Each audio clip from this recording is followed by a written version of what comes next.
사이코패스, 소시오패스로 봐도 될까요? 그것보다도 그 만성적 범죄자라고 하거든요. 직업 범죄자라고 하는데 말 그대로 범죄가 직업이 된. 그러니까 이게 어떻게 나온 개념이냐면 1945년에 필라델피아에서 태어난 10,000명 정도의 그 코호트 세대를 18년 동안 추적을 해서 경찰에 공식적으로 체포 기록을 이제 본 거거든요. 여기서 굉장히 유명한 개념이 만성적 6%라는 게 18해 동안 이 10,000명이 저지른 모든 범죄의 반을 6%에 해당하는 사람이 저지. 그리고 더 위험한 거는 중범죄 있잖아요. 살인, 뭐 강도, 강간. 그거의 70~80%를 이 6%가 다 저지른 거거든요.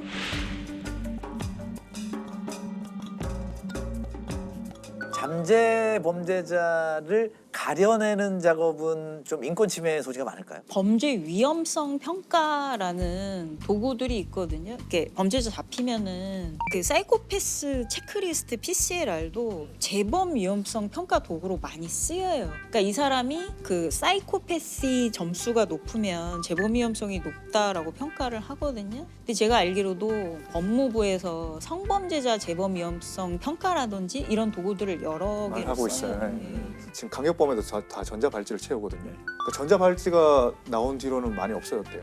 왜냐하면 그런 사건이 터지면 일단 전국에 전자발찌 있는 4,000여 명 되는데 다 위치 확인해요. 다. 몇 시에 주로 범행을 했나. 그때 보호관찰하면서 그때 전화를 해요. 전화해서 어디 있는지 뭐 하는지 우리가 당신을 알고 있다, 어디 있는지 알고 있다를 이렇게 알려주면서 스스로 조심하게 만드는 거죠. 근데 사람이 범죄를 저지를지 위험성을 평가하는 거는 정말 어려운 일이어서 예전에는 예측이란 표현을 썼거든요. 프레딕션이라고 했는데 그게 어세스먼트로 다 바뀌었어요. 그러니까 평가. 그러니까 예측이란 단어는 너무나 위험하잖아요, 사실. 불확실성 굉장히 위험한 거. 이걸 다루는 영화가 마이너리티 마이너리티 리포트죠.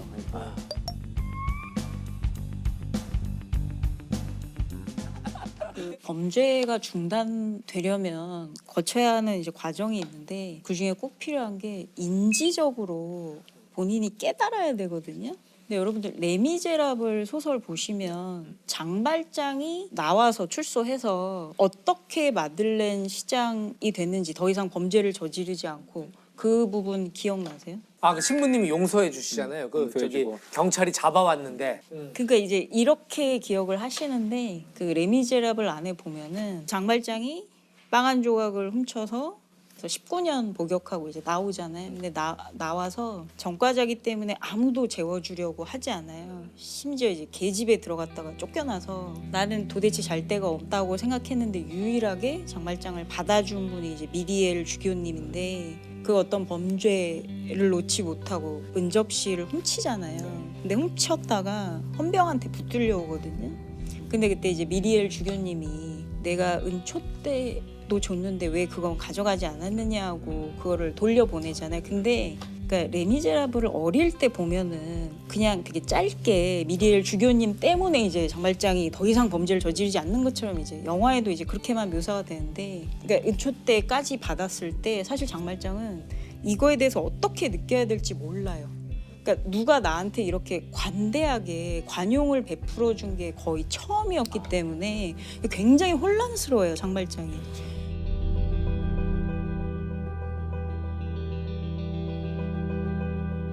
너무나 혼란스러워해서 차라리 내가 잡혀가는 게 낫겠다라고 생각을 할 정도로.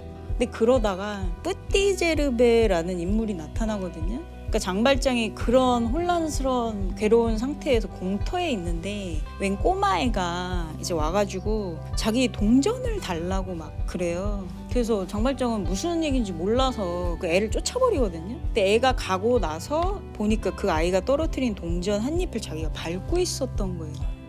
그래서 그걸 보고 나는 이걸 훔친 셈이 된 거예요. 그 아이한테. 그래서 그러네. 그 동전을 들고 그 온 마을을 쫓아다니면서 뿌띠제르베를 찾거든요. 근데 못 찾아요. 그러니까 못 찾았을 때 장발장이 무너져요. 그러니까 내가 아이한테 동전 한 잎을 훔치는 나는 이런 사람이 됐구나.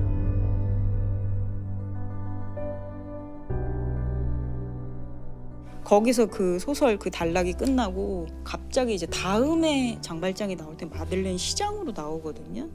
그러니까 그 범죄를 중단하기 위해서 필요한 인지적인 통찰이라는 게 내가 정말 바보같이 살았구나. 그러니까 내가 정말 바보 같은 짓을 했고 내 인생을 허비했구나. 그러니까 그걸 본인이 깨달아야 돼요. 야, 오,